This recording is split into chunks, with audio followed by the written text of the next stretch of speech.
Investir, épargner, faire fructifier son argent quand on a la chance d'en avoir et de pouvoir le mettre de côté. Voilà ce dont on va parler maintenant. Il y a des techniques pour gagner en pouvoir d'achat. Oui. Notre grand témoin est là pour ça. Bonjour Mathias Pacino. Bonjour. Merci d'être avec nous. Vous êtes directeur des marchés européens Trade Republic et vous publiez ce cahier d'activité. En au départ, ça m'a fait peur. Je me suis dit, un cahier de vacances sur la finance, laisse tomber. Devenir riche, ça s'apprend. C'est chez Michel Lafon et on apprend effectivement énormément de choses. Je me dis que si vous appliquez tous les conseils qu'il y a dans cet ouvrage et que vous allez nous donner dans un instant, vous devez être plein aux as. On se demande pourquoi vous êtes ici ce matin. Alors moi, j'ai appris sur le tas et en faisant. Donc, j'ai pas toujours été parfait, loin de là. Et justement, vous nous apprenez parce que vous avez eu ces expériences-là. Déjà, la question qui se pose, c'est, devenir riche, c'est une chose. C'est quoi être riche ?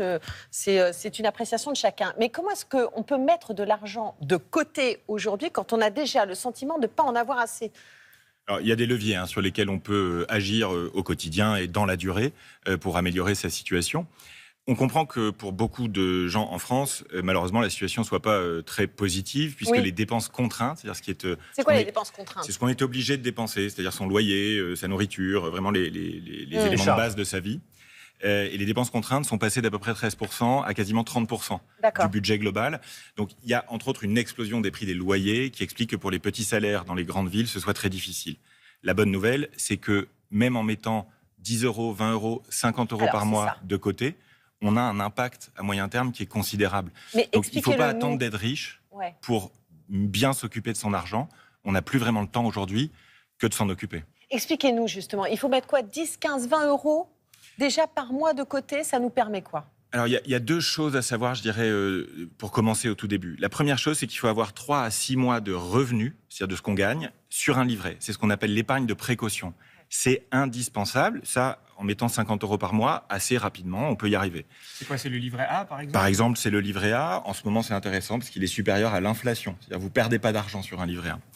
Ça, c'est très important parce que ça évite de faire des crédits à la consommation qui coûtent très cher. Vous dites que ça devrait être interdit, les crédits à la consommation. Je suis volontairement polémique et fort parce que c'est vraiment une catastrophe pour l'argent des gens.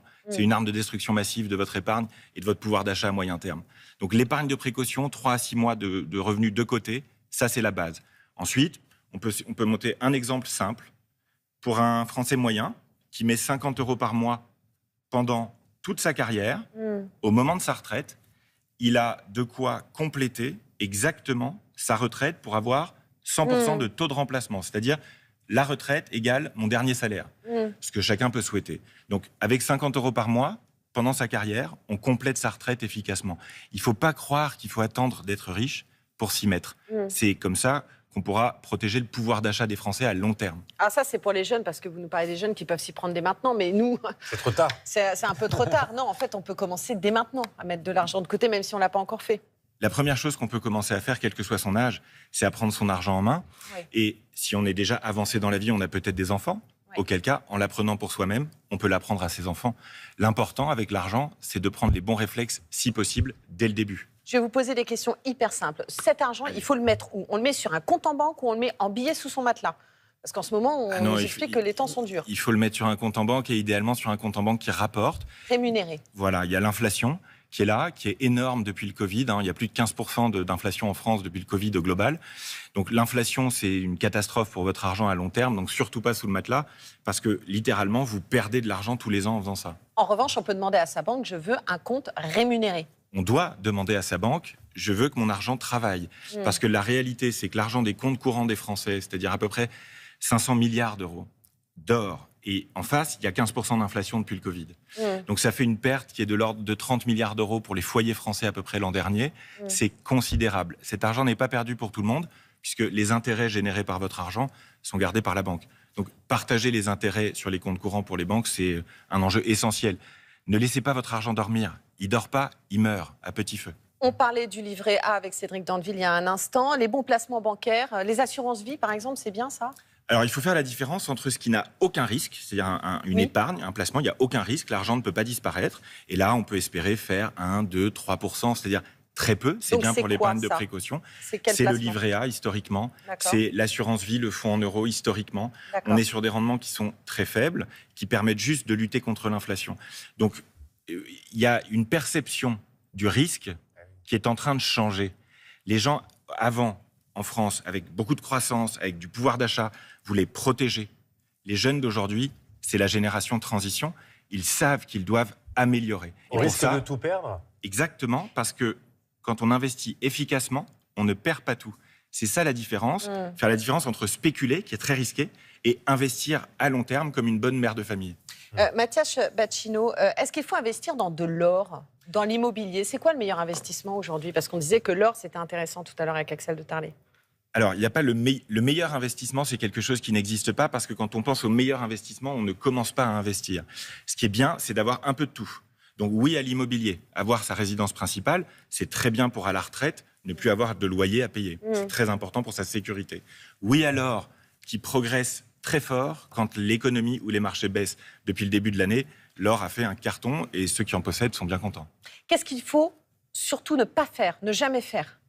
Dépenser plus que ce que l'on gagne, c'est le point de départ d'un cercle vicieux catastrophique. C'est valable pour sa santé, c'est valable pour plein d'aspects de sa vie. Laisser son argent dormir à l'heure actuelle, on ne peut plus se le permettre. L'autre chose qu'on ne peut plus se permettre, c'est de payer des frais trop élevés. 90 milliards d'euros de frais sur l'épargne des gens en France l'an dernier. C'est plus possible, on a besoin que notre épargne travaille davantage. C'est quoi ces frais? C'est les frais bancaires? Il y a deux types de frais, mais en gros, sur l'épargne des gens de long terme, les banques, les assureurs, les sociétés de gestion prélèvent en moyenne 1,5% par an. 1,5% par an de frais, ça a l'air petit comme ça. C'est en fait la totalité de votre investissement au bout de 26 ans. Mais on fait comment pour les éviter, ces frais? Eh bien, on renégocie, on se forme pour être en capacité de challenger son banquier. Son banquier, c'est un commercial, c'est pas toujours un conseiller. Oui, donc il faut être capable de lui répondre et de comprendre ce qu'il raconte. Si vous ne comprenez pas, ne vous sentez pas coupable, c'est pas de votre faute, c'est lui qui vous a mal expliqué. Donc à nous aussi d'apprendre grâce à vos ouvrages. Dernière question, qui gère le mieux les budgets en France, les hommes ou les femmes? Donc j'ai appris ça hier. Alors, les femmes... allez-y, c'est un message très important pour moi. Les femmes investissent mieux que les hommes à long terme. On l'a prouvé chez Trade Republic, c'est 2% de rendement par an depuis 3 ans dans toute l'Europe sur des millions de gens avec leur vrai argent. C'est essentiel parce que 2% de plus par an, c'est 100% de plus au bout de 21 ans. Donc c'est 2 fois plus de retraite. Historiquement, en Europe, les femmes gèrent l'argent du quotidien, les hommes gèrent les décisions de long terme. Je crois que c'est plutôt l'inverse qu'il faut faire. Merci beaucoup d'avoir répondu à nos questions, Mathias Bacchino. Devenir riche, ça s'apprend. C'est publié chez Michel Lafon et c'est disponible. Alors, il y a le cahier et puis il y a aussi Prenez votre argent en main chez Michel Lafon. Merci à vous.